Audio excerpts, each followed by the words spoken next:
Okay, so first reaction, were you up last night watching and waiting for the decision to drop from the judge? I was waiting when it was going to come, and I'll tell you, 30 minutes before the deadline, on the very day that the lieutenant governor said it had to come down, it's very interesting timing.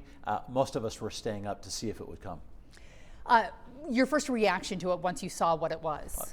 It's not at all what I expected the decision to be, and it is hugely consequential, not just for the congressional maps, because it has the capacity of really changing our representation in the state, but imagine all the Republicans in your local races who are sitting in this new Congressional District 1, which may have huge turnout with a new boundary like this. The potential for impacting the state of Utah is pretty significant. There's trickle-down impact as well when I'm looking at, I believe, the 3rd district that's on the right side of the state. There are a lot of counties, there's a lot of ground to cover, so whoever is in that seat has their work cut out for them as well. This really does change how competitive all of these districts are. And it really puts on its head a little bit of this argument that the state has had for some time about you want a mix of urban, you want a mix of rural in these districts so you have someone representing all of those particular sides. This changed that even. You have a donut really right around Salt Lake County now, just the edges of it are kind of not in this district. So it changes the kind of representation, the geography of the representation, and maybe some of these local races. When it came down as late as it did, is there politics to read into that, or was it just how the process worked out and trying to get it done in time? Well, it's really just speculation. Who knows about the timing? The only thing we know for sure is that the lieutenant governor said the map had to be selected by the 10th in order to get it ready for the next election cycle. Got it in on the 10th. I guess that's the answer right there. But what happens now is really what we'll be watching closely. The response from our legislature was quick, immediate, and they are upset. Lawsuit, an appeal? For sure. I think that's really, you have a couple tracks. One is they can still work on legislation. They can still work through an initiative that they are working on. But I think what you're going to see is a turbocharged race to the courts.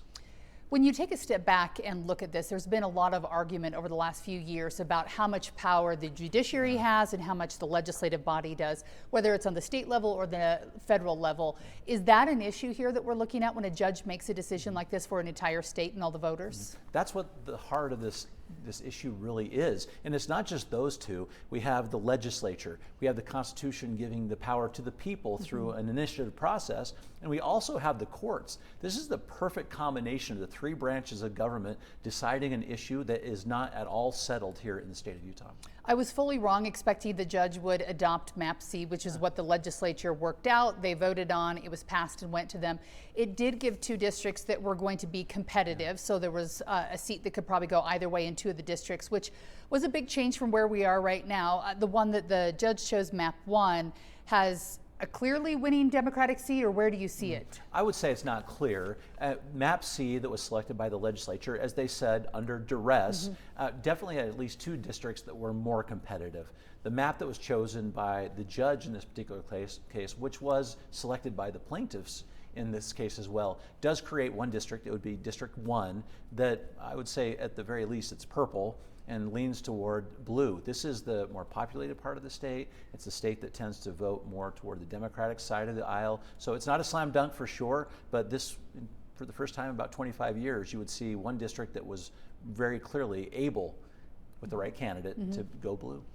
A lot of people look at it differently when they look at the percent of Democratic voters or Republican voters in the state. Is there a general rule that you look at and say there should be a seat in Utah that's competitive, or there should be a clearly Democratic seat to represent the Democrats in the state, or is there a way to even look at it fairly? Well, that's the hard political question right there. As you look across the country, can the party that is in power help draw the lines? And that's what Utah legislators are saying as well, is we get the right to draw the lines, what the Constitution gives to us. But whether or not you can draw those lines in a way that favors a political party, as long as you're not getting into the things that are clearly illegal, like based on race or things like that, then they get to draw the lines as long as it's defensible in some way, you have equal representation. But look what's happened around the country. Even the state of California, their Proposition 50 was designed to redraw the lines based on party affiliation. Clearly in the country, this is a conversation people are having, and no different here in Utah. So let's talk about the big picture. Hakeem Jeffries, a Democrat, was there campaigning for Prop 50 before it happened. He was one of the first to tweet or post on social media today saying the judge made the right decision and finally did what was right in the state of Utah.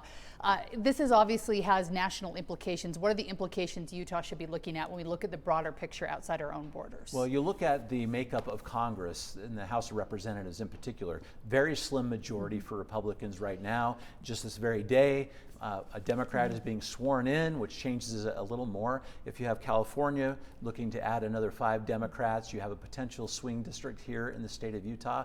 If that is sort of represented throughout the country, you could change the makeup of the House of Representatives. And what comes next is just really why people are so interested. Then they can start doing investigations. They can start holding hearings if the makeup changes. So a lot is riding on the makeup of our House of Representatives, and Utah is definitely in the mix now.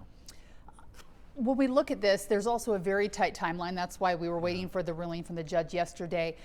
People don't always think about filing deadlines of when you're, if you're going to run for office, but we're getting very close to those deadlines. So how do you see this playing out with the appeals and giving people a chance to figure out where they're running in what district? Well, I can't wait to find out what happens. I'll tell you, everyone that wants to run for office, particularly the incumbents, are looking at their maps and they're looking to see, will I be able to hold this district if I get it? But then everyone is saying, but what will it really be by the time we have to file for office? And really, I think even though the courts are sort of in question right now, it's going to be the courts that ultimately help decide this.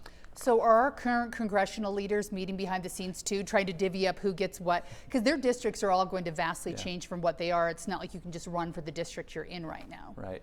Well, you don't have to live in the district that you live in, which is interesting for the House. But what's interesting right now is the state is really working on these. If you talk to our members of our delegation, they're like wondering what's going to happen right now. They're just looking to what happens with these lines. They're sort of just kind of the bystanders right now. They certainly have their preferences, but right now the would-be competitors are looking very closely, and I think some of them will start to emerge. Congressman Ben McAdams, who served just one term, and it was during the pandemic, lost to Mia Love. He is looking at running again. We're looking at an announcement possibly in the next couple of days, but when he filed his paperwork for fundraising, he filed in the 4th district. How important or unimportant is it with the district you file when you start to do that? Because that was the wrong guess. Yeah. He gets to select what district he wants to run in, and he gets to appeal to those voters. So the map changes, the player's not necessarily the case. So if Ben McAdams does decide to run for office, he'll pick the district, maybe one where he lives, or one that he feels like he's most competitive. And certainly CD1, under the map that was at least selected by the court, is the one that he'd be most likely to do well in. Democrats sometimes have a difficult time in the state of Utah finding good candidates to run for these congressional offices. Do you feel like there's going to be a lot more coming out of the woodwork with this change now and fighting for 1-2 seats? Well, I think a lot of those folks that were looking at districts that were just so improbable will probably start reevaluating their position. I think that is absolutely true. The Democratic Party, if it stays as it is this very second anyway, we will see some of those old names that we remember coming back and a few new ones as well.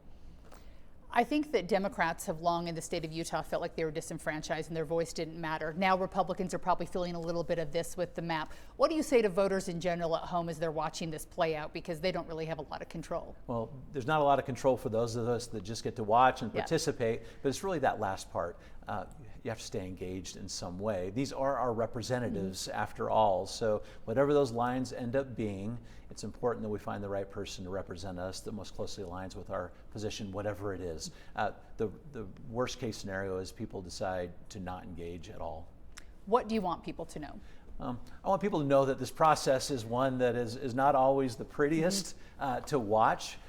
But we just want to hold our representatives accountable in some way. And this is a perfect representation of how we see our elected officials representing us, how we see the people using their constitutional power, and maybe a little bit even about the courts getting involved as well. This is the these are the checks and balances the Constitution was designed to put in place. If you were to give us a guess as you watch this play out, how do you think it ends for the state of Utah in this redistricting battle? Yeah, it's really hard to speculate. All I can say for certain is that the answer we have today is not likely to be the final answer. There will be more to come. All right, very good. Left us wanting more. Is there anything else from the audience that we should talk about? Was that, what? No, it's fun when political reporters come up. It's so much different. It's hard, more fun Heidi. asking you questions